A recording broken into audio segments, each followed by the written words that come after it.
On my first ride after buying this used motorcycle, the dashboard suddenly went black, and I thought I'd been scammed.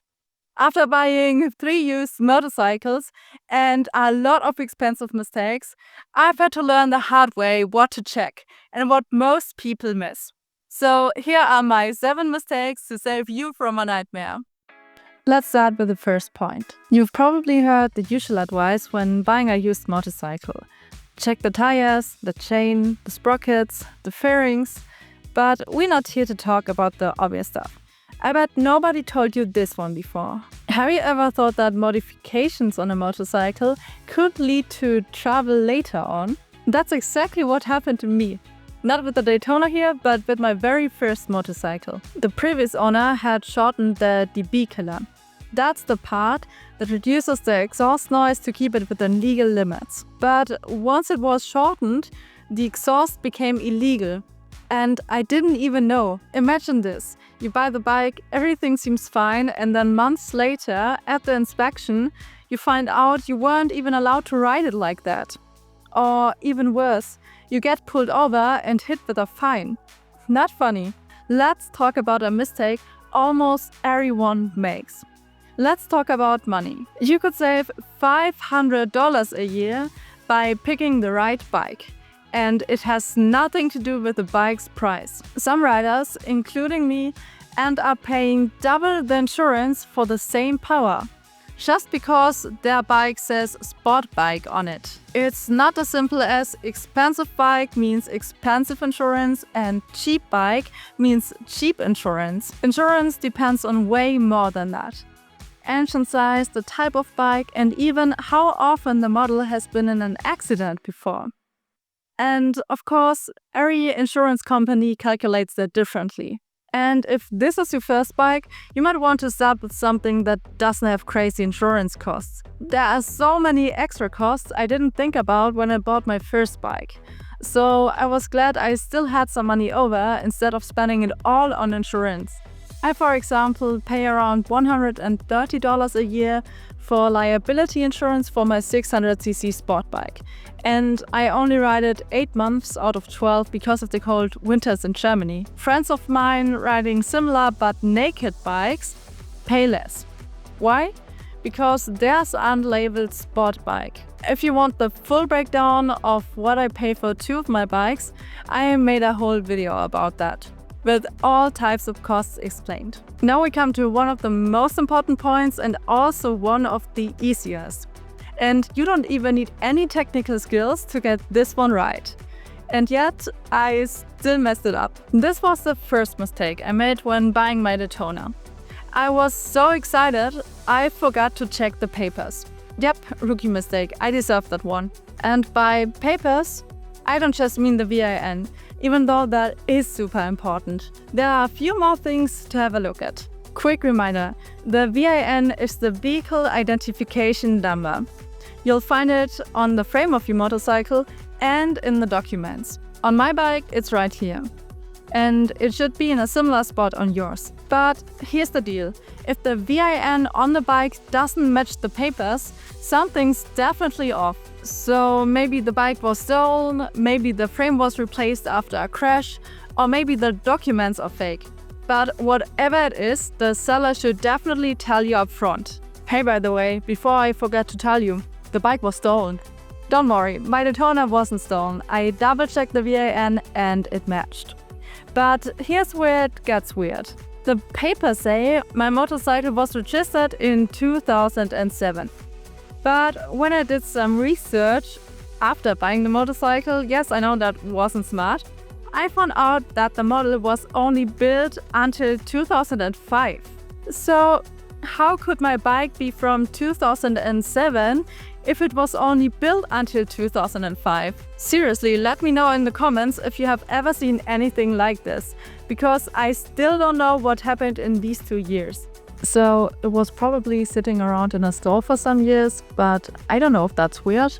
Before I tell you about the other mistake I made, we have to cover 2 really important points. One of the worst things that can happen, you buy the bike, plan your first ride, and then it won't start.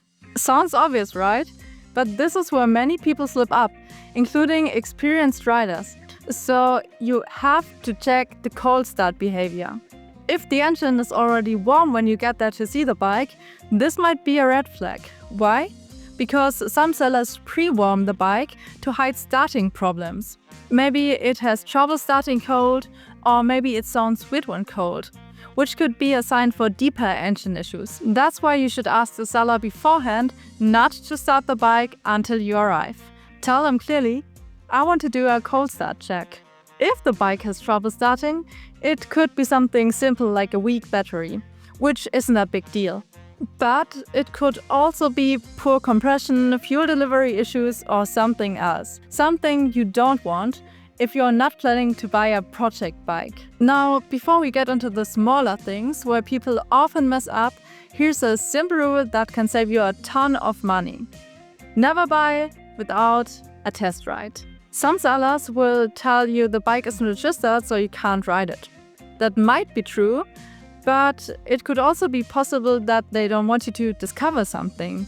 Even riding it around the block for just 2 minutes can tell you a lot. You might notice brake issues, a slipping clutch, weird vibrations, or poor handling. And most importantly, the bike has to feel right for you. Especially if this is your first bike and you haven't ridden many types before, you might not know yet what suits you. Also, try to take someone more experienced with you if you can. And let them also ride the bike and then give you feedback. Because bikes feel very different depending on the type. When I test rode my Daytona, it was actually the first time I'd ridden a sport bike. Compared to the naked bikes I'd ridden before, it was super stiff. But I had no idea if that's just how sport bikes are or if something was off. I wouldn't count that as a real mistake though. But we will come to my second big one in a moment. Okay, here are 3 quick things you should check even before you touch the bike. First, look at where the motorcycle is standing when you arrive. Are there any oil spots or other stains on the ground?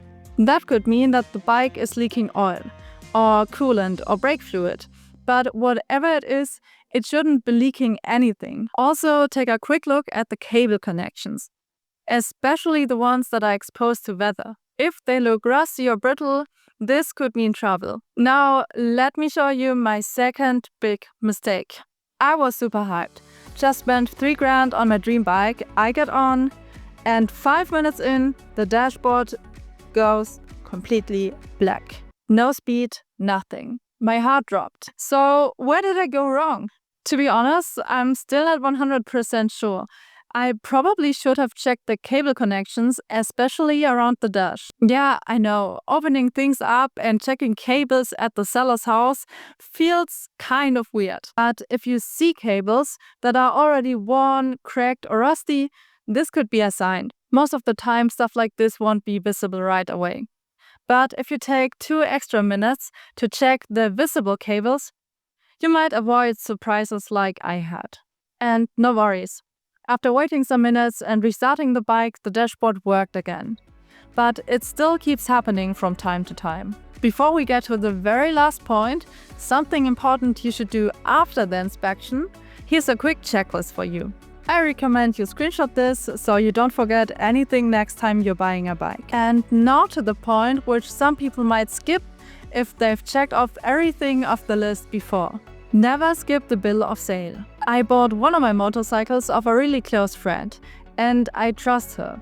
But we still agreed on a bill of sale. Because it's not about trust, it's about having a paper trail, something that records exactly what happened. Because years later you might want to check how many miles the bike had when you bought it, or you might need proof of ownership for other reasons.